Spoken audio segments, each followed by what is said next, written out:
Hey everybody, Frugal Farmer here. I finally got that hummingbird feeder I've been talking about.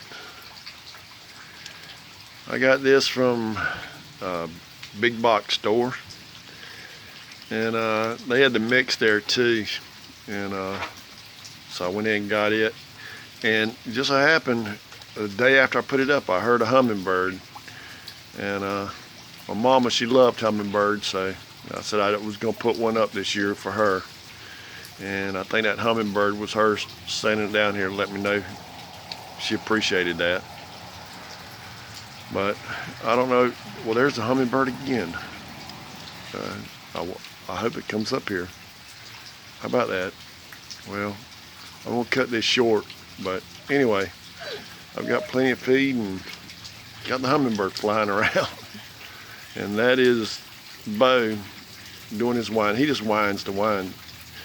But thanks for stopping by. Come back again when you will. Share, comment, like, hit that subscribe button. God bless.